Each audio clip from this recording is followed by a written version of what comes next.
நம்ம நம்மள வந்து ஒரு ஆலயத்துக்குள்ள சாமி கூடக்கூடாது வைக்க கூடாதுன்னு சொல்றதுக்கு யாருக்கும் உரிமை கிடையாது.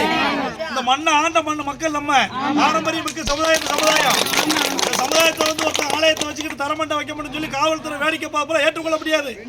நான் விருதுநகர் மாவட்ட காவல்துறைக்கு வருவாய்த்துறை மாவட்ட ஆட்சித்தலைவர் சொல்லுகிறேன், இதை உடனடியாக இது மீது நீங்க நடவடிக்கை எடுக்கணும்னு சொன்னால் இந்த சம்பவம் தமிழ்நாடு முழுவதும் எதிரொலிக்கும்.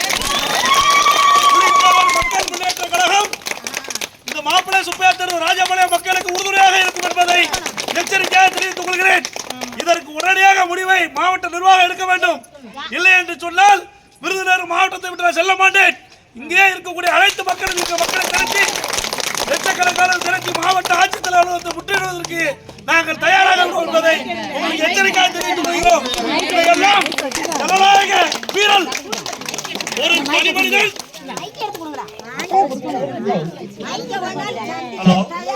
தெளிவா இருக்கப்பா.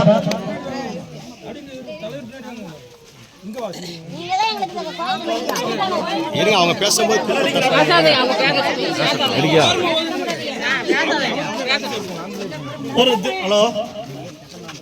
ஒரு தெய்வத்தை வணங்குவது என்பது ஒரு மனிதனுடைய அடிப்படை உரிமை. அது ஒரு சமுதாயத்தை சேர்ந்தது அல்ல. இயற்கை இறைவன் வழிபாடு என்பது அனைத்து மக்களுக்கு உரிமையானது. அது ஒரு சமுதாயத்தை சேர்ந்தவர்கள் அந்த ஆலயத்தை பூட்டி வைப்பது இந்த முகோத்தூர் மக்களை வணங்க விடாமல் செய்வதெல்லாம் ஏற்றுக்கொள்ளக்கூடியது அல்ல. இந்த நாட்டிற்காக எத்தனையோ ஆயிரக்கணக்கான ஆலயங்களை கட்டி கொடுத்தவர்கள் எங்கள் முக்குளத்தூர் சமுதாயத்தை சேர்ந்த மன்னர்கள் தான் இந்த நாட்டிலே மிகப்பெரிய ஆலயங்களை கட்டினார்கள். எல்லா சமுதாய மக்களும் வணங்க வேண்டும், எல்லா மக்களுக்கு ஆலய உரிமை உண்டு என்று சொன்னவர்கள் இந்த முக்குளத்தூர் சமுதாயத்தை சேர்ந்தவர்கள்.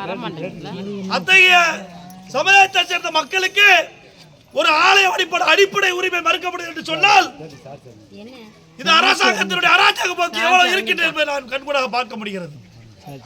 இதையெல்லாம் இந்த மாவட்ட நிர்வாகமும் காவல்துறை வருவாய்த்துறையும் தீவிரமான நடவடிக்கை எடுக்கவில்லை என்று சொன்னால் இந்த பிரச்சனை தமிழ்நாடு முழுவதும் முக்குளத்தூர் மக்களுக்கு கொண்டு சேர்க்கப்பட்டு அவர்கள் எல்லாம் இந்த ஆலயம் முன்பாக வந்து மிகப்பெரிய முற்றுகை போராட்டத்தை ஏற்படுத்தக்கூடிய சூழலை இந்த மாவட்ட நிர்வாகங்களுக்கு ஏற்படுத்தி விட்டார்கள் என்பதை உங்களுக்கு எச்சரிக்கை தெரிவித்துக் கொள்கிறேன். நாளை மாவட்ட ஆட்சித்தலைவர்களையும் மாவட்ட காவல் கண்காணிப்பு சந்தித்து எங்களை குறைகளை முறையிட இருக்கின்றோம். நாளை எங்கள் மக்களை அனைவரையும் விருதுநகர் காவல்துறை அலுவலகத்திற்கும் மாவட்ட ஆட்சித்தலைவரையும் அனைவரும் அணிதிரண்டு வர வேண்டும் என்று இதன் மூலமாக கேட்டுக்கொள்கிறேன். நிச்சயமாக இந்த மக்களுக்கு புலித்தேவர் மக்கள் முன்னேற்ற கழகம் துணை நிற்கும், நானும் துணை நிற்பேன் என்பதை உறுதியாக சொல்கிறேன். நன்றி, வணக்கம்.